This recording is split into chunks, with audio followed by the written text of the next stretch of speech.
Hello everyone, this is Pulse Ayurveda. So आज के हम लेक्चर में क्रिया शारीर इस सब्जेक्ट को पढ़ेंगे। वैसे तो क्रिया शारीर सब्जेक्ट एक है, लेकिन इसके पेपर दो थे, paper first and paper second. So paper first और पेपर सेकंड दोनों दो पार्ट में डिवाइड होता है, Ayurvedic part as well as modern part. तो जैसे कि हम लोग BMS तो आयुर्वेदा है, तो इसमें मोस्टली 60% पार्ट जो होता है वो आयुर्वेदिक होता है एंड 40% पार्ट जो होता है वो मॉडर्न पार्ट होता है। तो यहाँ पे स्क्रीन पे मैंने लिस्ट दी हुई है पेपर फर्स्ट और पेपर सेकंड के टॉपिक्स की। यहाँ से अगर आपको ठीक से विजिबल नहीं है तो आप लोगों को डिस्क्रिप्शन में टेलीग्राम चैनल के लिंक दिए, वहाँ पे ये मैंने अपलोड कर दिए गए। सो जैसे कि पेपर फर्स्ट के आयुर्वेदिक पार्ट का पहला टॉपिक है दोष। तो दोष 3 प्रकार के होते हैं, वात, पित्त और कफ। तो तीनों दोषों को हम इन डिटेल डिस्कस करेंगे। तो सबसे पहले आज के लेक्चर में हम लोग वात दोष को इन डिटेल एक्सप्लेन करेंगे। तो हम लोग जैसे देख सकते हैं पेपर फर्स्ट और पेपर सेकंड के बहुत से टॉपिक यहाँ पे दिए हुए हैं। दोष की अगर हम बात करें तो दुष्यंते अन्य नीति दोष है, ये इसकी डेफिनेशन है। तो दूसरों को दूषित करते हैं उनको दोष ऐसा कहते हैं। ऐसे हम लोग एक एग्जाम्पल से समझते हैं, जैसे कि एक मछली, हम लोग ये कहावत बोलते हैं ना कि एक मछली पूरे तालाब को गंदा करती है, उसी तरह यहाँ पे जो मछली होती है वो उसे हम लोग दोष से कंपेयर करेंगे, और जो तालाब होता है उसे हम लोग हमारे शरीर से कंपेयर कर सकते हैं कि जैसे कि दोष।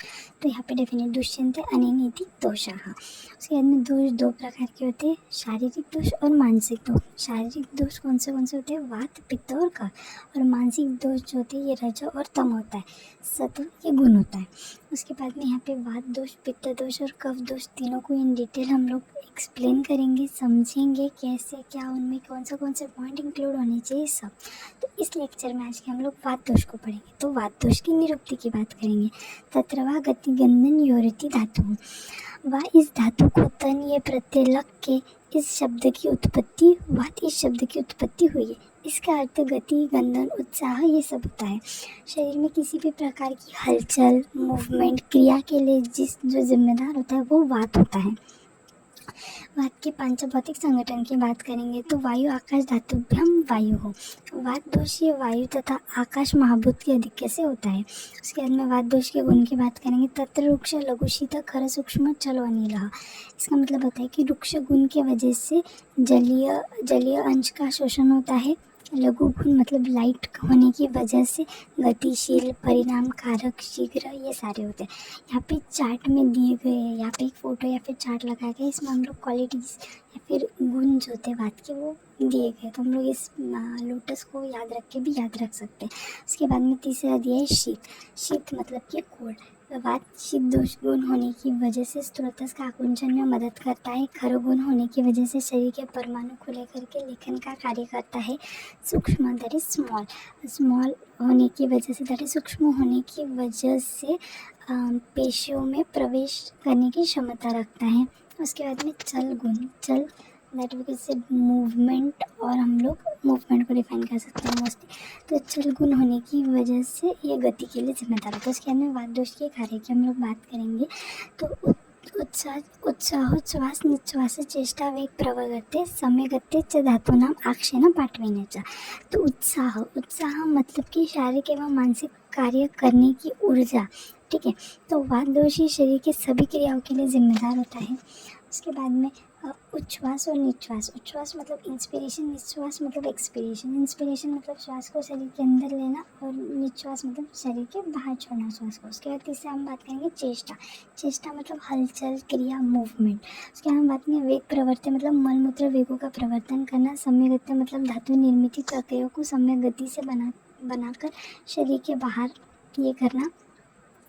आक्षेण पाठविनी मतलब अपने अपने इंद्रियों को अपने अपने कार्य करने के लिए प्रवृत्त करना। उसके बाद में वात दोष के स्थान। पक्वाशय कटिशक्ति स्त्रोतस्थि स्पर्शनेन्द्रिय स्थानम वातस्य तत्रापि पक्वाधान विशेषता। बेसिकली जो वात दोष होता है ये संपूर्ण शरीर में प्रेजेंट होता है, लेकिन इसका जो विशेष स्थान होता है ये पक्वाशय बता के। उसी के साथ साथ ये कटी, शक्ति, श्रोत्र, अस्थि, स्पर्शनेन्द्रिय यहाँ सभी को यहाँ पर मौजूद या फिर प्रेजेंट होता है। ये इमेज में हम लोग मॉडर्न से कंपेयर कर सकते हैं कि मॉडर्न के कौन से ऑर्गन्स हैं जो आयुर्वेदिक के टर्मिनोलॉजी के अकॉर्डिंग हम लोग याद रख सकते हैं। जैसे अस्थि मतलब बोन्स हुए है, श्रोत्र मतलब ईयर हुआ है, ठीक है, केश, हेयर, हेड, ठीक है, ये सारे रीजन। पक्वाशय मतलब कि कुलौन यहाँ पे बताया गया। वात दोष के प्रकार की बात करेंगे हम लोग। प्राण वायु, उदान वायु, समान वायु, व्यान वायु, अपान वायु, ऐसे वात दोष के 5 प्रकार होते हैं। बेसिकली वात मतलब ही हम लोग वायु को डिफाइन करते हैं यहाँ पे, ठीक है।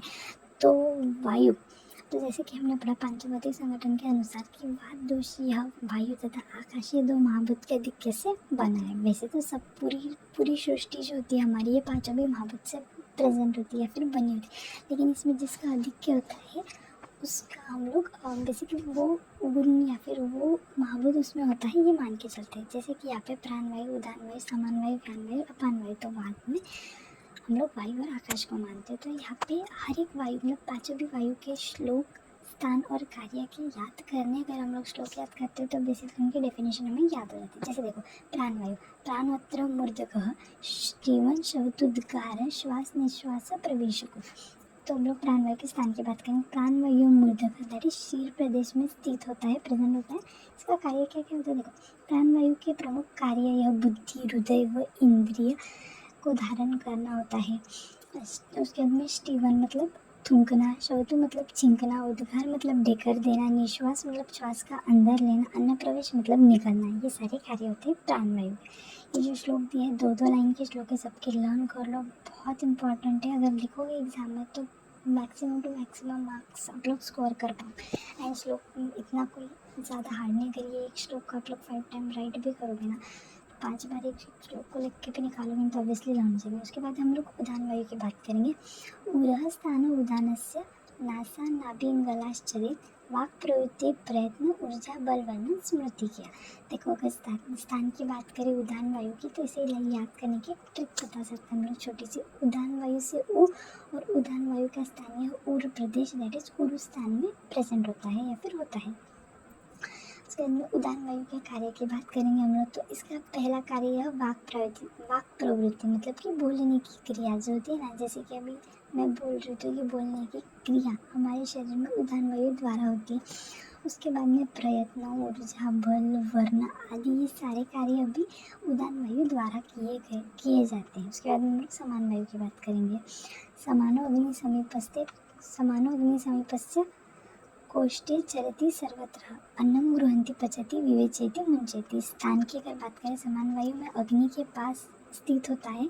इसका संचार शरीर के कोष्ठ दैट इज हॉलो ऑर्गन में समान वायु द्वारा होता है। अगर इसके कार्य की बात करें तो अन्न ग्रहण और अन्न पचन करने में मदद करता है। अन्न को विवेच सार किट्ट में विभाजित करता है। सार और किट्ट को मॉडर्न से कंपेयर करें तो सार मतलब कि जो न्यूट्रिएंट्स होते हैं हमारे विटामिन्स होते हैं ये सारे, और किट्टा मतलब कि जो वेस्ट प्रोडक्ट जो कि शरीर के बाहर एलिमिनेट करना होता है। मुंचयति की अगर बात करेंगे किट्टों को शरीर के बाहर छोड़ने का कार्य भी समान वायु द्वारा किया जाता है। तो ये सारा हम लोगों को पूरा स्थान और कार्य सब हम लोग अगर श्लोक याद कर लेते हैं ना तो बेसिकली उसमें याद हो जाता है। जैसे यहाँ पे समानो अग्नि समीपस्य मतलब समान वायु या अग्नि के समीप कोष्ठ रीजन में मौजूद होता है। उसके बाद हम लोग व्यान वायु चौथी वायु की बात करें। व्यानो हृदय स्थित कृष्ण देहचारी महाजवः गत्य पक्षे पनोषेप निमेषन्मय शनादिकाः। इसका मतलब कि व्यान वायु ये हृदय के पास स्थित होती है और संपूर्ण शरीर में घूमती है, सर्कुलेशन करती है, संवहन करती है, यह सब बात दोष कराता है व्यान वायु। उसके हम उसके कार्य की बात करेंगे तो रस रक्त का संवहन कराती है, रस रक्त का विक्षेपण कराती है, उनका प्रसारण कराती है, उनका आकुंचन कराती है, उत्क्षेप या फिर उन्मन दैट इज अपवर्ड मूवमेंट कराती है, अवक्षेपण विनमन दैट इज डाउनवर्ड मूवमेंट के लिए रिस्पॉन्सिबल होती है व्यान वायु। ठीक है, तो व्यान वायु जो होती है ये सब पूरे शरीर में प्रेजेंट होती है। बेसिकली हृदय के पास ज़्यादा स्थित होती है और मतलब ब्लड का सर्कुलेशन करने में जो वायु मदद करती है वो व्यान वायु है। इसके हम सबसे लास्ट बट नॉट लीस्ट में मान सकते हैं अपान वायु। अपानो अपानन श्रोणी बस्ती मेड्रो गोचर शुक्रार्थ शकुनमूत्र निष्क्रमणाधिका। यहाँ पे एक श्लोक में थोड़ा एरर हुआ है, यहाँ पे मेट्रो नहीं है वो मेड्रो है, तो वो बस थोड़ा एरर है, वो आप लोग करेक्ट कर लेना।